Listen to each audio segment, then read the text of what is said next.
Kapitulo 7, versikulo 7, ito na sa 11, sa libro sa Mateo. Kung magabasa niya, ito ng pulo sa Ginoo. Pangayo o kamo hatagan, pangita o kamo makakapla, panuktok o ang hutahan at lihan alang kaninyo. Kaya ang tanan nga mangayo, makadawat o ang mangita, makakaplag o alang kaniya, nga manuktok at lihan ang kultahan. Kinsa o kinsa bang kawahan ang kaninyo, nga kung ang iyang anak mangayo kaniya o pan, hatagan inoon niya o bato. O kung ini mangayo o isda, hatagan inoon niya o pitin. Usa, kung kamo bisan sa inyong pagkadautan, mahibaluman ganing buhatak o mga maayong gasa, ngadto sa inyong mga anak, kung sa pagkaha ang inyong amahan na naa sa langit, na buhatak o mga maayong butang, ngadto sa mga nangayo kaniya. Hindi ba yung panalangin isang pulong? Feeding your faith through prayer. Pagpalalo sa inyong pagtuo, diha sa pag-ampo. So, doon na gayoy kalabutan, ang ato ang pagtuo diha sa ato ang pagpasubok. Huwag kasabot, kung prayerless ka, dili ka inana ka matinuubo sa Ginoo. Kay dili bang ka prayerful. So, doon naging kalabutan, ang ato ang faith diha sa ato ang pag-ampo. Si Dave Carson, ingon siya, nagkatuwa ko kung ano na ba Kristohanon na wala nagalisod sa pag-ampo. Ikaw pa nga, it is, in itself, this is neither surprising nor depressing. Dili kini siya makasurpresa, o dili kini siya surprising, or surprising or depressing. Anong dili man siya surprising, noon kay kita mga langyawan na diin nagatuon paghihapon o mga pagtulunan. Dili po siya depressing because kitang tanan nag-struggle kayo pag-abot sa pag-ampo kay nakabanta sa learning process sa atuang pagkakristohanon. Ano, dili kayo ka matingala kung ano sa kristohanon is dili kayo siya prayerful. So, kay tingali na siya sa proseso na nag-learn pa siya how to pray. Pero ang tulong sa Ginoo, nag-hisgot sa tuwang ibasa kanina, o nag-hagit ka nato, na kita mag-asto sa diha sa Ginoo. Hindi ka magsalit na, nakuha ko sa learning process niya. Abot na lang ka, ugaghan na mga katuigan, nagpangalaga sa Ginoo, learning process ng iyato. So, dili na sa inaana. Kaya ang tulong sa Ginoo, nag-ingon, and it will be given to you. Seek and you will find. Knock and the door will be open unto you. Pag yung pa niya pangayo, o tabok paghahatagan, pangita o tabok ang papla, anuklok o ang puntahan, ablihan, alang kaninyo. For everyone who asks, receive, you seek, find, and to him who knocks, the door will be open. So, klaro tayo, ang tulong sa Ginoo na kita ihagit kayo, ihangyo, imandukan, na kita mangayo, kita mangita, kita manuktok. Kaya kung kita mangita, kita makakaplat, kung kita mangayo, kita paghahatagan, kung kita manuktok, pag-ablihan ang puntahan, alang ka nato. Yun ang tulong sa Ginoo. Yun sa baka ninyo, ang iyang anak, mangayo, ukwan, pero tagaan doon niya ang bato. O kinsa ba kaniya? O kinsa ba ang nangayo ang isda? Tagaan doon niya ang bitin. Right? Ngayon, pag-aanap sila dali ka, bisan gani, usang katautan ang mga tao. May balumang gani siya kung taos paghatag kung maayong mga regalo ngadto sa iyang mga anak. Aw mas more ka sa imuhang amahan na naa sa langit. Hindi maghatag o mga maayong mga gifts o mga gasa. Yatong nagapangayong kaniya. And number one, your Heavenly Father wants you to depend on Him. Anong kinahanglan na mag-pray kita sa Ginoo? Kung ganong adun na may kalabutan ang atong faith diha sa atuang pag-ampo. Kung kay ang atuang langitnon na amahan, gusto niya na kita budepende diha sa iya. Dili kita budepende sa atuang kagalingon. Dili kita murilay sa atong kagalingon, kung dili murilay kita diha sa Ginoo. Ini nga passage na atong gibasa kanina. Usa kini ka passage sa pakipag-relasyon between sa mga Kristohanon o ngadto sa Ginoo. nasama sa relasyon sa anak ngadto sa amahan. Isip usa ka batanggon nga bata, kinahanglan siya nga magdepende sa iyahang gilganan o sa iyahang guardian. Ano bitong bata, kalawan nimo ang bata. Nagadepende na sa iyahang parent. Kanay mo mga anak, nagadepende sa imo. Wala na sila mahimo kung dili sila mo depende sa imo. Isip ilahang gilganan o ilahang guardian. O buot sa Ginoo, kailangan ko nato ang pakipagrelasyon sa Ginoo. Kita o depende diha sa Ginoo. Kita mo ng mga bata, na kung kita silang away, magagang silang gilganan, silang papa o magkalaban, bitumbag ko dito, giaway ko dito O depende sa imo kung magluto baka para sa iyahang makaon. Kaya kung di mo sa lutuan, ako sa'yo mahimo. Kaya may naman sa wala man nagluto si mama. Wala man nagluto si papa. Wala man nagpalit o bugas si papa. Wala mahimo ang mga bata. Wala buhos sa Ginoo kay anak ko ng ato abitaw kinaiya.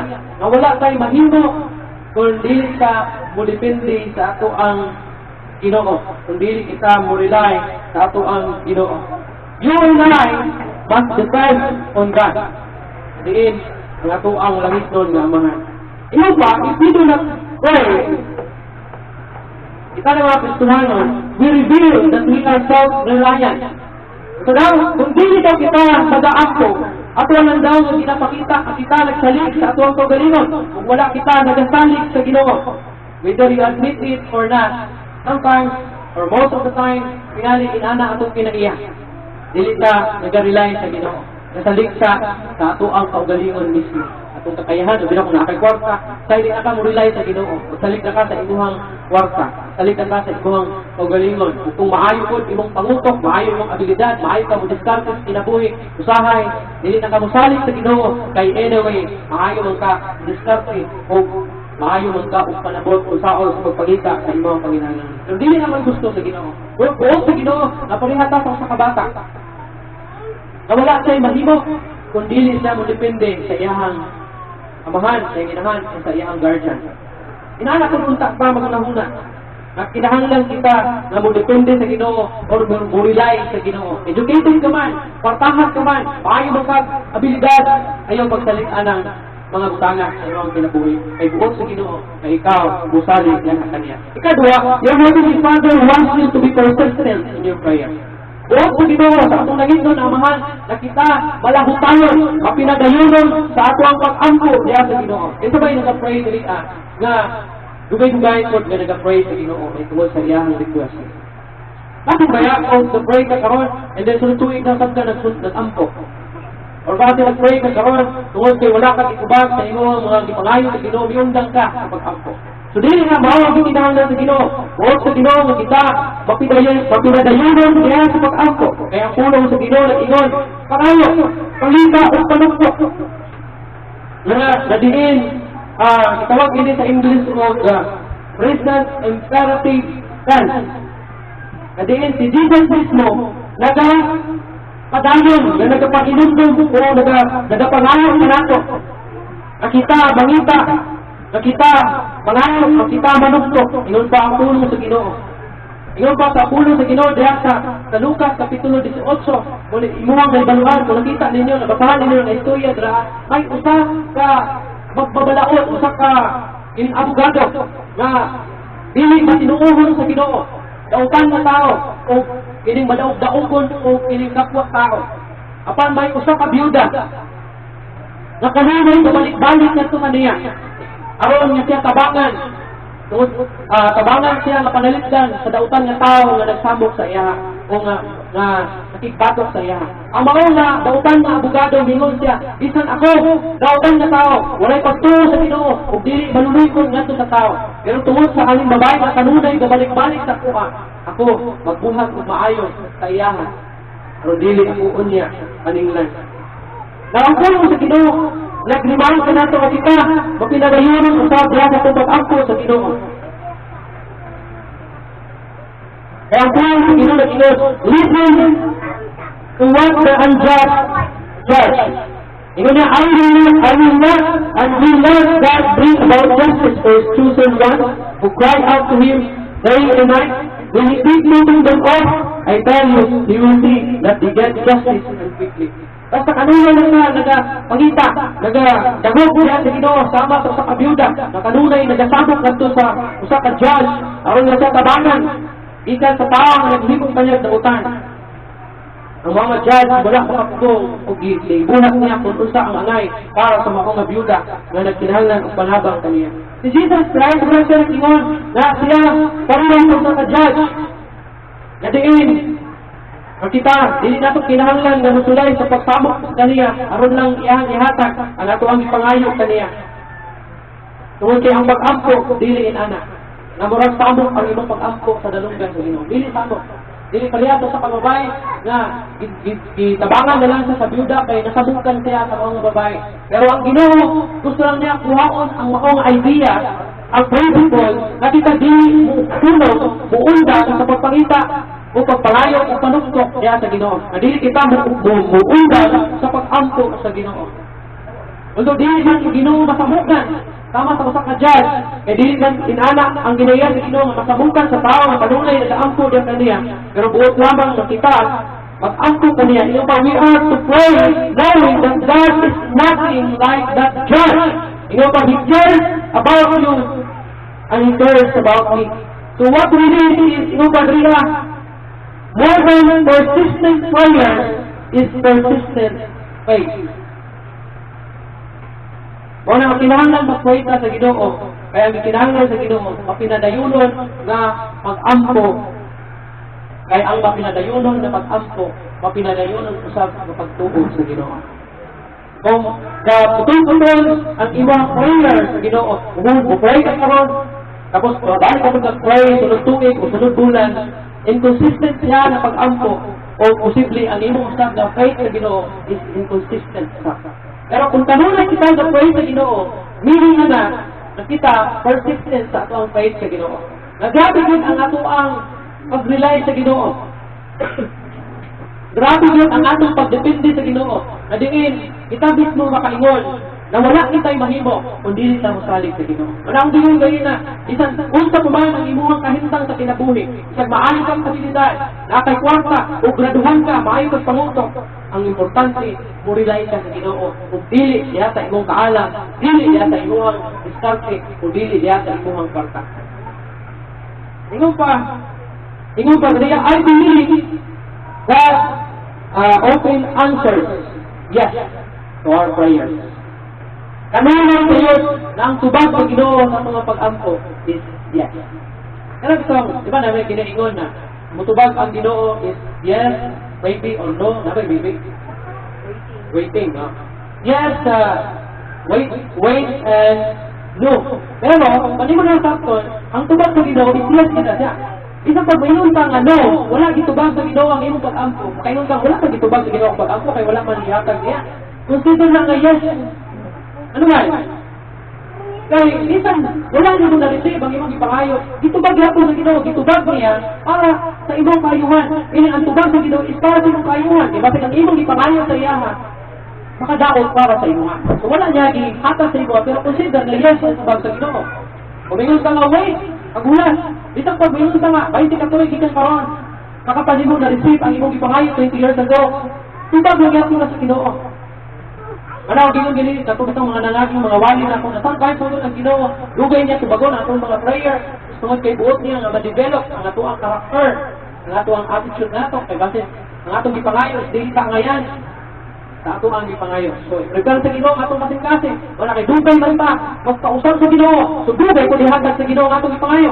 Pero kung dali lang untang ta, magpausap sa Ginoo, kung dali lang untang ka, surrender sa Ginoo, dali na po punta, hindi mo maangkon na hindi mo ipangayo. Ikatulong, your Heavenly Father doesn't want you to be passive in your prayers. What are they passive? Right? What are passive? Sometimes, when we ask for something, God expects us to be involved in the answer to that prayer. Sometimes. So, most of the time, all the time, na kita is kanang buluglo, uman pag-ampok. But sometimes God wants us to involve diha sa ato ang pagtubag sa ato ang mga pag-ampok. For example, nalayo kang trabaho sa Ginoo. Nag-pray ka sa Ginoo, Lord, panay kong trabaho, kaya wala kong trabaho karon. buot sa Ginoo, nga mo involve ka, diya sa imong gipangayo sa Ginoo, pinagi sa unsa, utindog ka, bulakaw ka, ungita ka og trabaho. Pero with with the intention, with the thought na ang imong ngayon na trabaho is kining trabaho na di-involve imong gipangayo sa Ginoo. Eh, baso ko niya, nag-pray ka, Lord, nag-aay kong trabaho, kung wala kong trabaho. And then, nilakaw ka, nang-apply ka, dito ka nang-apply sa warehouse. Warehouse. Nag-pray ka sa Ginoo. So, man, isang pag-bilin, isang nakikipangayos sa Ginoo, ka. Pero, with the thought, na ang imong gipangayo ng trabaho is iniwain na imong gipangayo sa Ginoo. Eh, kung nag-pray mo sa Ginoo, yan sa'yo ang katulong balay. Kaya ninong ka nga. Anyway, nag-pray mo sa Ginoo. So, posible na agad tao padala ang Ginoo para kuha ko yung trabaho. Hindi na nga. Like ko ng sitwasyon, kung nag-pray ka sa Ginoo, about sa imong kalisod sa kinabuhi, and then, kuman ka-pray, nato dahil sa kuhan, and then mautangan ng tao, hindi ko rin na. Ha? Kapag, imong heart, imong unahuna, imong utong mo, nag-realize ka sa imuhang di-pray sa Ginoo, nag-realize ka sa Ginoo with the truth nga ang imuhang ang solusyon sa maong nga problema nimo is ang Ginoo. Ang solusyon sa imong problema is ang Ginoo. May kagkaalam at kapaingon. Yan kayo, ngayon kang tabang sa Ginoo din, lakaw ka, nalagyan ka sa druga. Hindi mo na siya maayon. So muna, sometimes, buot sa Ginoo kita, magpalabay lang, magulat lang. Yung ba, you should do nothing and say, I asked God for a job and I'm here waiting for Him to give me one. So, dili gusto ang Ginoo kay inana ka. Magulat lang sa kay anyway, pray mo kami. Ikaw pa, your Heavenly Father is willing to give good gifts to you. Inumduman na ito, o kakanunay na itong i-remind natin kong galingon. Ang atong lagit ko ng mahal, good gifts, ang iyang ihatag sa tuwa. Kung mayroon ka good gifts, baka maayon regalo. So kung mayroon ka nga, utang man hita mo sa tuwa. Kanunay hindi dumi. Gifts ang yakas sa Ginoo. For example, pag ka, napriso man ko. Sa utang man, di mo sa Ginoo. Consider na good gifts na siya. In order na ikaw mahimong maayos. Ikaw mahimong isa ka dependent nila sa Ginoo. Na ikaw makarealize aron ikaw magbako sa imong kinabuhi. So, hindi ka makaingon na utang ang himo sa Ginoo sa imong kay good gifts na hingatan sa imo. Good gifts, maayo God. Ingon pa, hindi sa baka ninyo, nga doon ay anak na nangayo ang fire, apang yatagan hinoon o bato. O kinsa baka ninyo nga nangayo ang isda, apang yatagan hinoon o snake. Bitin. If you then do your evil, bisan gani ang dautan, may balong gani ang saos paghatag, umayong regalo, nato sa inyong mga kabataan, how much more? Usa pa kaha ang inyong nangitno na amahan na di maghabag o labing maayong regalo nato sa mga nangita o nangayog nato kaniya. Subot na subot, ang Ginoo maayo din iyang ihatag na regalo sa imo. Sa pagbayugan, problema ang karon ay ama ko problema ang dinadala-dala sipa na good gifts sila. Adunay para sa imo dautan pero naay buot ang Ginoo nga imong makatunan sa nahitabo kanimo nga dautan. Makanggayon ka. Makanggayon ka sa kinabuhi. Tingali imong attitude, tingali imong mga binuhatan, tingali imong bilihog sa kinabuhi, di mo gusto sa Ginoo nga usab ka. Example, sakit ka, kung imong sakit, grabe, imong sakit, makaingon kang ano, ihatagan mo sa Ginoo, tingali sakit. Nagapangalagat man ko sa Ginoo, pero nahilong kay dati kay tinaguan sa bisyo. Kunya, resulta karon ang bunga sa imong bisyo nga ginatago-tago nimo sa imong kagalingon, wa pa gid nimo bibiyaan.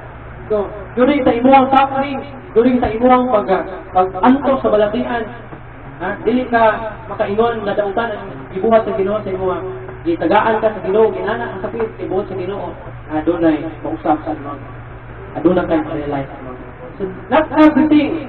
Dili ka tanan nga kapahitabo sa imong is dili maayo ang purpose sa Ginoo. Ayo ang tumong sa Ginoo. Alay, trabaho ko na Ginoo sa kung kinabuhi. Okay? So, si Pablo. Si Pablo, sa siya ka, mag-consider na ito na kanang tao nga may knowledge bahay sa Ginoo. Pero wala din siya relasyon sa Ginoo. So, gina-persecute niya ang mga magtutuo sa Ginoo. Isa dito si Stephen, iyahang ipapatay mismo. The rest of Christians, iyahang ipagukol, parang sila kining persecute, pero one day, ibutaan siya sa Ginoo. Dautan ba ang gihimo sa Ginoo sa iya? Kay gibutaan man siya? Dili dautan. Kay buot sa Ginoo, kasi Paul, realize niya sa Ginoo. And sa diha na nabuta siya, na-realize niya na ang iyahang gilutos is si Jesus Christ. Kaya nung dumo, nilakaw siya uban sa iyang mga sundalo, kaya siya sa Damascus, o may kahayag siya sa langit na may tanag na sa kaniya, nahulog siya dito sa yuta, o may tingog na may nadungog siya, ingon niya, Saulo, Saulo, Saulo, kasi tubag ni Saulo, si Pablo, ingon niya, kinsa ka Ginoo? Saulo, Saulo, nga nung gilutos mo man ako. Ang imong sabton, Ginoo ba ang gilutos?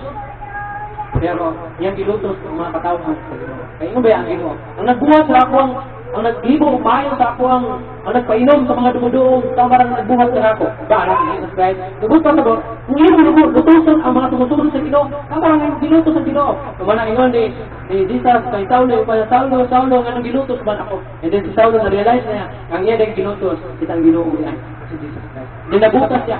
Pero sa dihang na nabutas siya, kinala siya sa kabalay. And then ang Ginoo naging istorya kang kananaya. Ginoo siya, kaila baka kang Saulo, at ang kaya na ko, sa tuwa siya, kay ako'y patrabaho sa isa. Kaya na, kabalo ba siya, Ginoo, unsa kadautan ka sa tawhana? Pero sa ingon ni Jesus, sa ingon ni Ginoo siya nga, buhat ka lamang akong ingon, akong isulti, isugo sa imo, kay ingon niya kang nanyas ba to, ingon siya, ay gamiton na ako siya. Nagigamit siya, na ingon siyang, pagkuman niya o kaayo, pagkakita ni Saulo, nagpabautismo, niya ang wali sa pulong sa Ginoo. Sobra katunga sa libro sa New Testament, sinulat ni Saulo na mausap. Pero imagine, ang tao na maglulutos, nahimong suod nga higala sa Ginoo. Nahimong galamiton sa Ginoo. So, tanan mo ito pang hitabo sa tuka. Dili para makadaot sa tuka, kundi para sa itong kainuan. Ikalima, your Heavenly Father knows what is best for you. Ano ang gingon ganina? Kung mayroon ba niya Ginoo, kung ang tubag gani sa iyong pag-ampo is wala, consider na yes ang tubag sa Ginoo. Wala naman na angko ng imong ipangayo, consider na yes ang tubag sa Ginoo. Kaya ingon man diri na ibalo ng Ginoo kung unsay makaayo alang kanimo. Ingon man Ginoo kung unsay makaayo kanimo. Ingon ba the child is in Jesus example as his father for bread and fish. Good and necessity. If that child had asked for a poisonous snake, would the father have granted his request? Sometimes God knows we are praying for snakes and doesn't give us what we ask for, even though we persist in our prayers. Kung ang amahan na tayo siya, na inupa sila kung ang amahan, nangayo daw yung anak of bread and fish, mga maayo na pwede ba ang yun may snake na liquid poisonous. Pero kung ang snake is poisonous, iyatag ba kayong amahan niya itong kaniya? Tantahan sa nana daw ang atong Ginoo. Eh kay baluman siya nga nag-pray ka o snake. May snake, poisonous para sa tuwa. Makadaot para sa imo.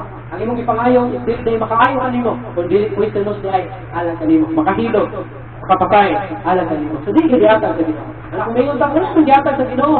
Kung kaya imong ipangayo, snake manggod, bitin manggod ang imong. So, natural, hindi na ihatag sa Ginoo sa imo. Now, yung padrina, why don't you get everything you ask? Anong wala man mo na angkol ang tanan imong ipangayo? Nakapangutanan na baka sa imong pagalingon niya na? Kung mga nag-pray niya, nag-ipangayo sa Ginoo. Anong dili man, kung ano wala man mo na angkol, ang imong ipangayo?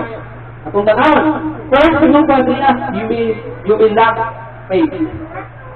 Wala mo na angkol sa ikaw, kulang ang pagtuon. Expect na dili yatang sa Ginoo sa imo kay straight ang imong pray, pero sometimes dili imo maangkon ang imong ipangayo sa Ginoo o dili ihatag ang imong ipangayo sa Ginoo kay kulang ang imong pagtuon. Imagine mo nag-pray ka sa Ginoo, Lord, unta mo sa akong bana, akong asawa. And then after 1 year, dito pa ka nag-pray na for the Lord, ipangayo na ko siya na mausap akong bana, akong asawa. Hindi na mausap kay kulang mo pagtuon sa Ginoo kay kung gusto din mo mausap imong asawa, imong bana, imong mga anak, dapat adlaw-adlaw mag-pray ka sa Ginoo. Dili kay occasional lang imong pag-pray sa Ginoo. Na kung magka-word sa imong mga bana, magka-word sa imong mga anak, dito pa ka mangayo. Pakitabang sa Ginoo nga unta mo sa, mabagto ang imong mga anak, imong bana, asawa.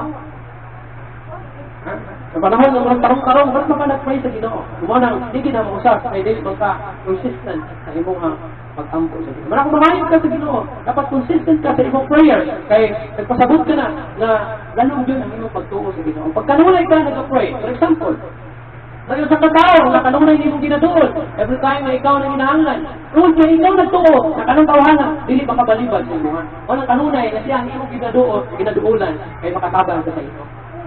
Kaya nanak ko diya sa Ginoo. Kung kanunay kang gaduol, nabangko sa Ginoo, nagtuo ka, na wala laing makatabang kanimo, gawa sa imong Ginoo, na kanunay kang gaduol sa iya. Wala ni mo na ako ng imong ipangayap, kay ikaw kulang man ang pagtuo sa Ginoo.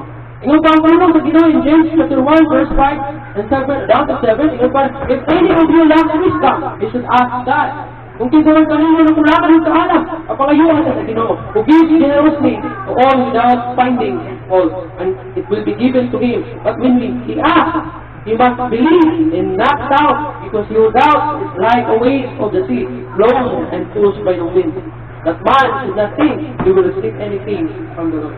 So kung nag-pray dapat ka sa Ginoo, iyo ba na kung dapat ikaw butuo, ay kung ikaw magduwa-duwa, ang imo daw, pag-angkot daw, sama daw sa balod sa dagat, na diliin, mag-anod, and then, malirong sa mga hangin.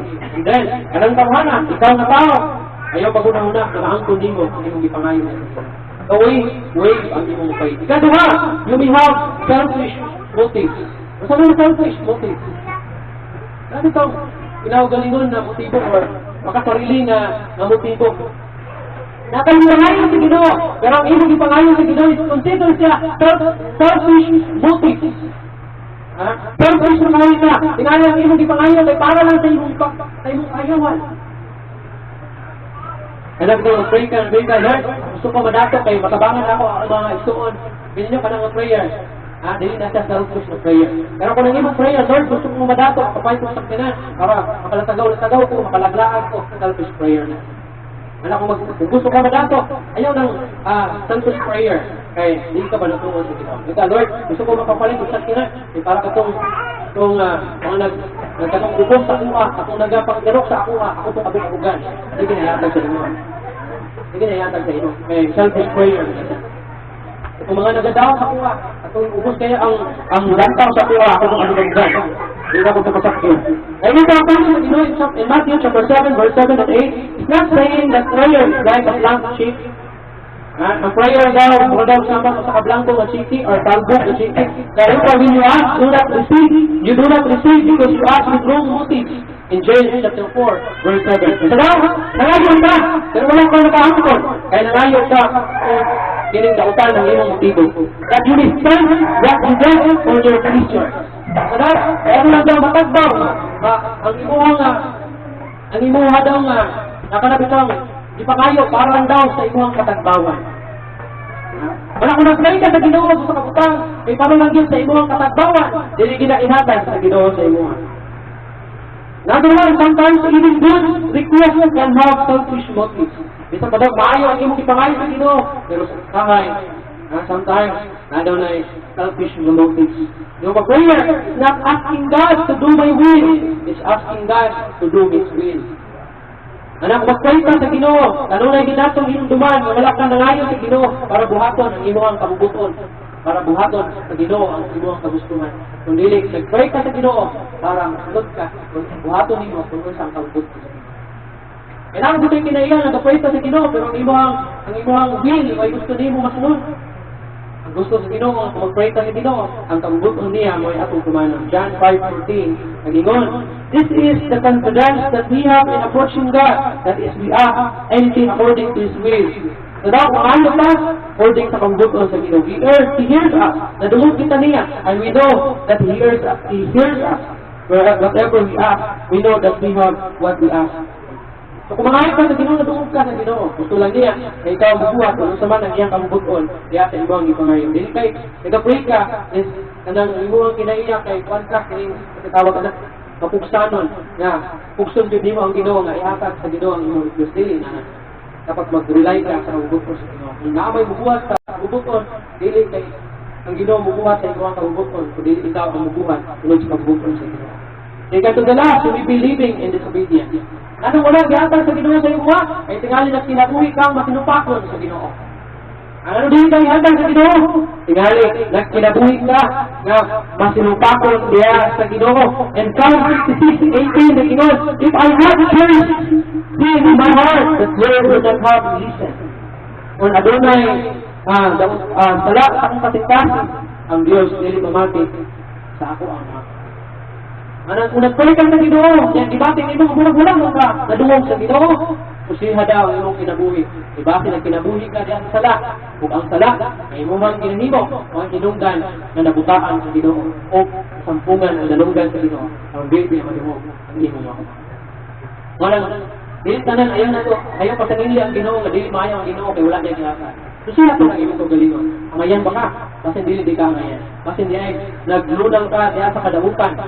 Nag-pray ka sa Ginoo. Hindi na ihatag sa Ginoo sa imo, kay obedience ka sa Ginoo. Katapusan, you may be unwilling to forgive. Isabay na yung kalaban niya. Isabay na ay kanang kalalis niya. Isabay na ay kasilog niya. Ano dili ka bagol sa Ginoo sa iyong pag-angkop? O kay dili ka pinasayloon. Dili ka pinasayloon. Laro kayong pulong sa Ginoo. In Mark chapter 11, verse 25 to 26, when you stand praying, if you hold anything against anyone, forgive him. Kung ikaw daw magbarog o mag-ampok, kung aduna ikaw pasuko, bisang kinsa, pasayloa siya. So that your Father in heaven may forgive you your sins. Aron ang imong amahan na tuwa sa langit, magpasaylo ka nimo sa imong sala. Muna nga, kung pray ka sa Ginoo, grabe ang requirements. Pero kana ang requirements ang ikinahanglan na imong comply para ipagungkan sa imong pagkakas. Kadang sa tuwa, ganit sinali na narbaho, pakaingon ka nga, grabe ba ang requirements sa pagpunarbaho? Pero, di mo mang i-provide. Mag-abroad ka, nalalagay requirements, halos tanan. Ipakuha sa imuha, para lang yun, maka-approve ka. Pero imong ginawa. Imong gihatag, i-provide mo ng tanan na requirements, bisa pag-bounty ka, buong requirements. Imong gihatag, para lang yun, maka-approve ka. Pero nga sa prayer, dili man mo kaya ihatag ang requirements.